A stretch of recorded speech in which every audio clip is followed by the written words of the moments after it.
That's right, guys. The men's basketball team able to get that first-round win last night in the Big Ten tournament, and they looked pretty good doing it.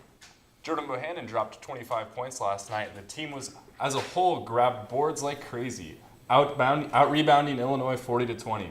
The Hawks will move on to play Michigan this afternoon at 1:30. But the show today is not for basketball. I've been waiting all semester long to do a wrestling mat side show during the morning broadcast, so we've got a great one lined up for you this morning. Jim and I are headed to East Lansing this weekend for the tournament. Yeah, should make for a fun weekend. It will be my first time covering a Big Ten tournament. It will be a first for a couple of Iowa wrestlers. We caught up with them earlier this week to see how some of the young guns are dealing with the pressure. I mean, I don't really get nervous like now. Maybe the day before, maybe the day of. I'm not even sure. Sometimes it's not too bad. I'm just more excited and nervous, really, just to go out there and wrestle on that big of a stage and compete hard with awesome opponents. Yeah, I mean, there's always nerves there. It's good nerves though, good nervous energy. You know, if you're not nervous, do you care? You know, so obviously being nervous, it propels you to move forward and face the fear head on and put your best out there.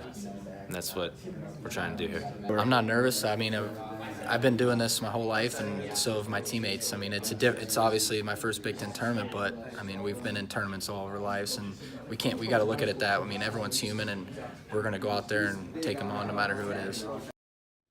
Wow, Marinelli is an absolute stone. Still haven't been able to get him to crack a smile yet this year. Yeah, even Sorensen said he was feeling some nerves. All right, so we gave you a look inside some of the wrestlers' heads leading up to the Big Ten tournament. Let's break down Iowa's top contenders by weight class. He burned his red shirt in March and hasn't lost since, racking up 5 pins and 5 tech falls this year to earn him the number 2 seed, right behind Rutgers' Nick Suriano. Then at 149, the perennial All-American Brandon Sorensen.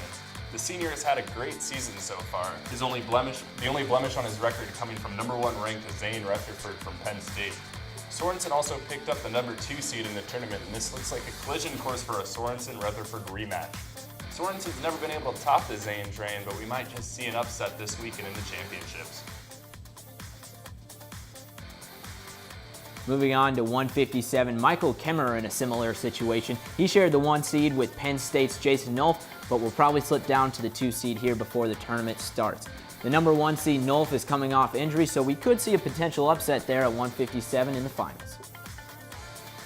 Next up at 165, Alex Marinelli has been such a dominant force this season and has shown very little moments of weakness. His season climaxed with a 6-point move on defending national champion Vincenzo Joseph that bumped him up to the number 2 ranked wrestler in the nation. Unfortunately for Marinelli, the number 1 wrestler, Illinois' Isaiah Martinez, will get the edge in the Big Ten tournament, leaving Marinelli with the number 2 seed. Marinelli's just so physical and strong here. See him whip over Skylar St. John with that cow catcher. And finally, Iowa's heavyweight, all 285 pounds of him, Sam Stoll. Stoll received the 4th seed in the tournament, right behind Michigan's Adam Kuhn, Ohio State's Kyle Snyder, and Penn State's Nick Neville. And even though Stoll is only seeded 4th, it is heavyweight, which means that anything can happen. And of course, Iowa's head coach Tom Brands is fired up for the tournament. Brands himself was a 3-time Big Ten tournament champion for Iowa back in the day and hopes to bring at least that many gold medals home with him this year. This is the next step in all of these guys' career, regardless of whether it's the first time or the last time or the second time or the third time. And Sorensen, it's his last chance. And, you said 5 guys, it's their first chance. So regardless of where you're at, it's important. You know what? The stressors that are involved as an individual athlete getting ready to go every time, it should make you stronger going into the level of competition that we're going into, and that's how I look at it. Gotta love Tom Brands. All right, now before we leave, Jim, how about some predictions for those top 5 wrestlers we named earlier? Who you got at 125? Spencer Lee, easy. No way anyone is standing in his way. I've got to agree. If he can make it past Tomasello again like he did earlier this year, I don't think he'll have a problem with Rutgers' Nick Suriano in the finals. Moving on now to 149. I've got Penn State's 2-time national champion winning this one. Zane Rutherford is a beast. Yeah, I'm also going to take Rutherford over Iowa's Brandon Sorensen. Rutherford dominated Sorensen in their match earlier this year, and I don't think he has it in him to stop the Zane train. 157 is going to be a lot of fun. If I had to bet, I'd put my money on Kemmerer rising to the top of the podium, especially after an injured Nolf has to work through a 2-day tournament. That's right. At 157, I'm going to go with the Nittany Lion, though, because Kemmerer's never been able to close that gap there. He's coming off an injury, so we might see an upset if he's not at his peak form, but I'm still going to go with Nolf on this one.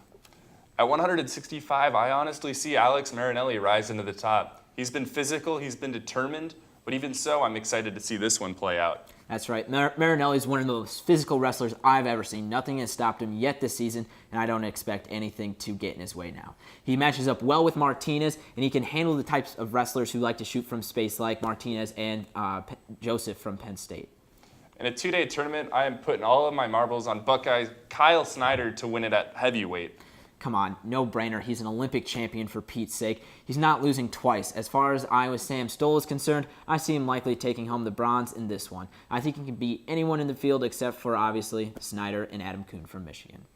That's all we have in the sports studio today. We'll have more from the Big Ten tournament next week. Guys, back to you at the desk.